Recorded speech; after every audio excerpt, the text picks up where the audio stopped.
Pawan Kalyan press meet చూసినాక తన పూర్తి స్థాయి అజ్ఞానపూరితమైన అవగాహన అర్థమైంది. నీ లక్ష్యమేందో తెలిసిన తర్వాత, నువ్వు చేయాలనుకుంటున్నది ఏందో తెలిసిన తర్వాత నువ్వేం చెప్పినా తెలంగాణ ప్రజలేం నమ్మరు. కాంగ్రెస్ పార్టీ లక్ష్యంగా నీ ఎత్తులన్నీ కూడా చిత్తు చేయడానికి అందరం సిద్ధంగానే ఉంటాం. ఏం బాధపడకు మిత్రమా. నువ్వు ఏ రూపంగా వచ్చినా కూడా గుర్తుపట్టలేనంత స్థితిలో తెలంగాణ సమాజం లేదు.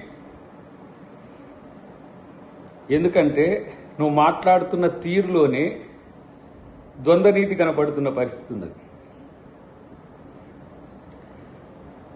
నీ బాస్ ఎవరు తెలుసా? ఉక్రెయిన్ మీదుగా ప్రోటోకాల్లో లేకుండా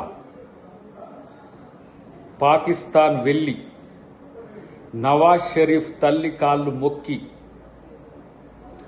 వాళ్ళ మనవరాలి బర్త్డేలో బిర్యానీ తిని వచ్చిన మోదీ నీ మూలం.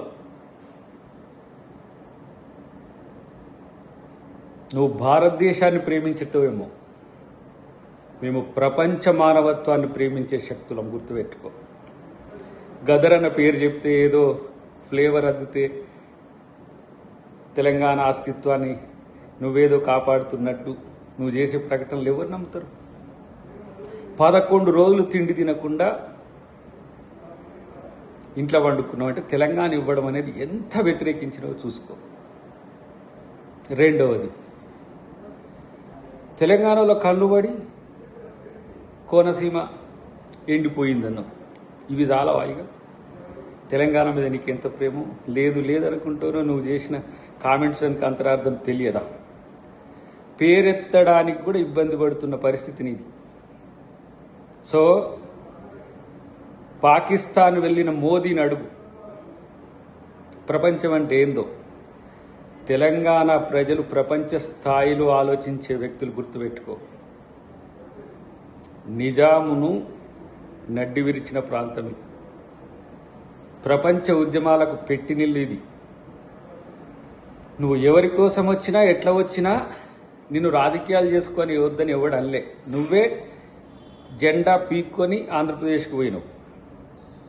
నీకు అక్కడ ఇక్కడ ఏదో నీకేదో కొంత ప్రేమ ఉంది అన్నట్టుగా చెప్తున్న పరిస్థితిని చూస్తే నవ్వు వస్తుంది.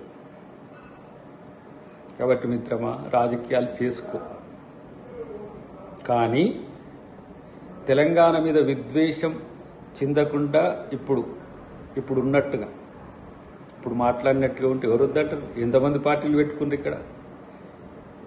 నువ్వు తెలంగాణ మొత్తం కాదు, ఆమూలాగ్రం తిరిగితే నేను వద్దనేటోడు. కానీ కేవలం ప్రొఫెసర్ నాగేశ్వరరావు గురించే లేకపోతే పాశం యాదగిరి గురించి నువ్వు ఇక్కడికి వస్తున్నావు అంటే నమ్మేంత పిచ్చోళ్ళు తెలంగాణలో కాదు. మోదీ నీకు సర్ది చేస్తే వచ్చిండు, కానీ నువ్వు తెలంగాణ అమరవీరుల కాడికి పోలే, ఆయన తెలంగాణ అమరవీరుల కాడికి తీసుకుపోలే. సో ఇవంతా కూడా భవిష్యత్తులో మీ రాజకీయం ఏ విధంగా పోతుంది అనేది కూడా ముందే ఊహించగల సామర్థ్యం ఉన్న తెలంగాణ ప్రాంత ఉద్యమకారులం ఇక్కడ. నేను కొట్లాడి సాధించిన తెలంగాణ గడ్డ మీద ఉండి మాట్లాడుతున్నావు, అది గుర్తుపెట్టుకో.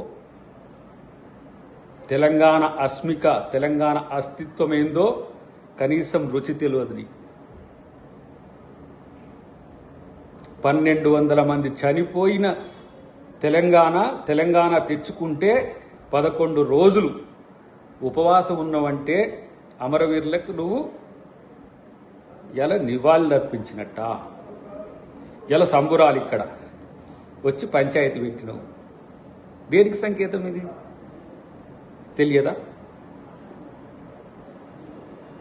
కాబట్టి నీ రాజకీయాలేవో నువ్వు చేసుకో, కానీ ఇక్కడెవరో నిన్ను విలన్గా చూస్తున్నట్టుగా, నిన్నెవరో అడ్డుకుంటున్నట్టుగా ఫీల్ కాదు. ఎవ్వరు అడ్డుకోరు నిన్ను. ఎందుకు అడ్డుకోరంటే నీ శక్తి మేరకు పోరాడు, నీ ఇష్టం వచ్చినట్టుగా పోరాడు.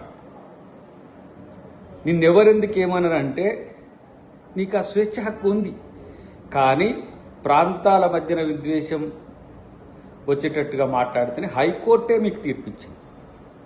కాంగ్రెస్ అడ్డుకోలే, లేకపోతే ఇక్కడ ఉన్న ఉద్యమకారులు ఎవరో నిన్ను రాకని అడ్డుకోలే. ఎవరో నీతో వ్యక్తిగతంగా వైరుధ్యాలు ఉన్న వాళ్ళు మాట్లాడుతుండొచ్చు కాక. కాబట్టి ఫస్ట్ మనం ఏదైనా మాట్లాడుతున్నప్పుడు దాని మీద తెలుసుకొని దాని మీద పూర్తి అవగాహనతో మాట్లాడితే పంచాయతీ పెట్టుకుంటాడు ఇట్టే ఉంటాడు. ఏ ఉద్దేశం లేకుండా కూడా ఊరికనే గెలుపుకొని పంచాయతీ పెట్టుకుంటారు. తెలంగాణలో వాళ్ళని అధికారులు అంటారు. అది పెట్టుకోకు. నీకు చిరంజీవి గారి తమ్మునిగా కొంచెం మంచి పేరుంది. మేము కూడా నిన్ను సీరియస్గా టార్గెట్ చేయకపోవడానికి ఒకే ఒక్క కారణం, గద్దరన్నకు నువ్వు తమ్మునివని. ఆ రోజు ఏ విధంగా గద్దరన్న మీతో కలిసి ఉన్నాడో కూడా మాకు చెప్పింది కాదు. కానీ ఒక స్టాండ్ మీద లేకపోవడం వల్ల, ఈ చంచల స్వభావం వల్ల వివిధ రకాలుగా మారిపోయినావు. చివరికి ఇక్కడ ఉన్నావు. ఇక్కడి నుంచైనా ప్రజాస్వామ్యయుతంగా మానవీయ కోణం నుంచి అన్నిటికీ మిక్కిలి సగటు భారతీయులందరినీ గౌరవించే కల్చర్ నేర్చుకో. ఇది నీకు హితవు మాత్రమే. కాంగ్రెస్ పార్టీ మీద, ప్రియాంక గాంధీ మీద, రాహుల్ గాంధీ మీద మాట్లాడే స్థాయి నీది కాదు మిత్రమా. వాళ్ళది త్యాగాల కుటుంబం, దేశం కొరకు ప్రాణాలు ఇచ్చిన కుటుంబం. వాళ్ళ గురించి మాట్లాడేటప్పుడు ఎప్పుడైనా వయనాడు మీదనో, కేరళ మీదనో వాళ్ళు విషం జిమ్మినరా? ఇంత మీరు విష ప్రచారం చేస్తున్న ఏ రోజైనా మీ మీద వాళ్ళు కనీస స్టేట్మెంట్ ఇచ్చిండ్రా? పివి నరసింహారావు గారు నంద్యాల నుంచి పోటీ చేసిండ్రు, సేమ్ టైం బరంపురం నుంచి కూడా, ఒడిశా నుంచి కూడా పోటీ చేసిండ్రు. కానీ మీలో కొంతమంది, మీలాంటి వాళ్ళు కూడా చాలామంది తెలంగాణ మీద విషం జిమ్మిండ్రు. ఆంధ్ర ప్రజలు కాదు, ఆంధ్రాలో అందరు నాయకులు కాదు, చిరంజీవి గారు కూడా కాదు. కాబట్టి మనం ఏ విధంగా ఉన్నామనేది మన స్టేటస్, మన ట్రాక్ చెప్తుంది. కాబట్టి అందరినీ సమదృష్టితో చూడడం నేర్చుకో. నారాజు గాకుర మా అన్నయ్యో, నజీరు అన్నయ్యో అని.